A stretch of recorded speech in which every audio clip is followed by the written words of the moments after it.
We just finished up a Muay Thai session, and as you can tell, I am dripping in sweat.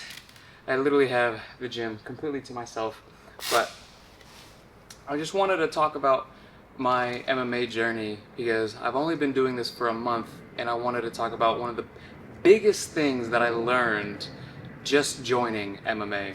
And so that means Muay Thai, Jiu-Jitsu, kickboxing, boxing. I haven't done any wrestling yet, but you know, grappling sports like Jiu-Jitsu and wrestling. I'm just getting started. I've only been doing this for a month, and there's many things that I've learned so far within the month. But one of the biggest things that I noticed was, like, you don't have to be in the best shape or have a certain body fat percentage. You know, you look around and you kind of see people that you would think are just average Joes, especially in Jiu-Jitsu or Muay Thai.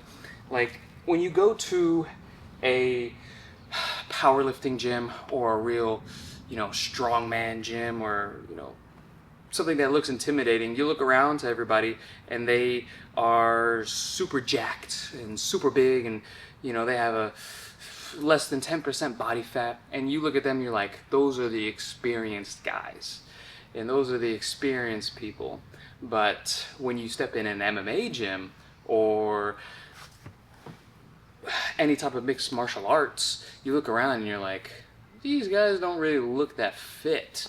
And that's one of the biggest differences I've noticed in combat sports in an MMA gym, which you don't have to be super buff or super strong to be able to do Muay Thai or Jiu-Jitsu. It's about using your body in a way that benefits you. I've seen people really small go up against huge guys and have the small guy tap out the big guy in the matter of minutes, just because they know the technique, they know how to use their body and their opponent's body against them, and their movements. And it's just like,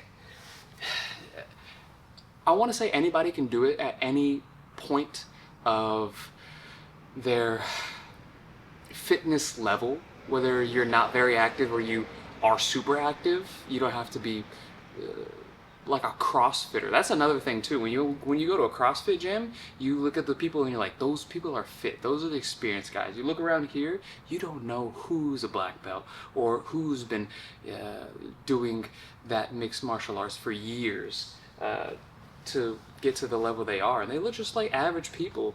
And MMA, especially Jiu-Jitsu, is one of those sports where it's one of those, I don't want to call it a workout, but it's one of those life lessons that you can gain from Jiu-Jitsu that you can implement in your life. Hang on, we're going to let a truck go by.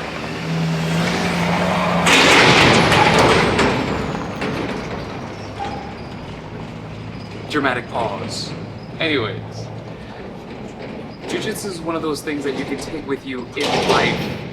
Because say, knock on wood, you get into some kind of altercation in your life, and life happens, so that could happen in your life, and you want to be able to handle your own. You want to be able to stand your ground. Obviously, the first thing you do in any type of altercation or a fight that might look like it might end up badly is leave, because you don't want to risk that.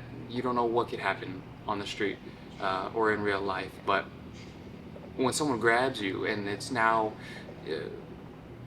a grappling type of experience, that's where Jiu-Jitsu comes into play. In kickboxing and Muay Thai and all that too, using all your limbs and being able to hold your own, that's something that's very important. I'm not saying that if you do CrossFit or you powerlift that you can't handle your own. It's good to have strength in general, but it's a humbling experience when you step on the mat or when you put the gloves on.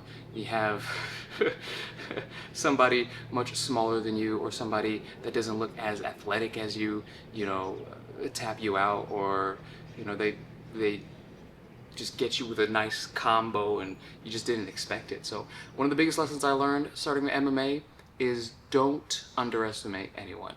Okay, just because they may not look athletic or super muscular doesn't mean they don't have experience in the martial art, in their craft. So don't underestimate anyone. And if you're just starting your journey like I am, I'm only 1 month in, I encourage you to just keep trying, keep showing up. I just finished the Muay Thai session, and the biggest thing I can do is reps, but make sure those are quality reps.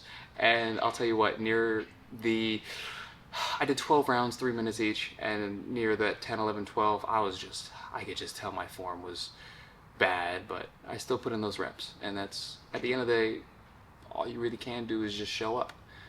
Regardless if it looks good, if it doesn't, definitely try to make it the best quality and make it look good as best you can, but just show up to the mat. You're definitely going to get tapped out, you're going to get humbled, but that's part of the process. And in case no one has told you yet today, I love you, you matter, you have value. Let me say something I haven't said before: keep putting in the reps. Okay, I love you.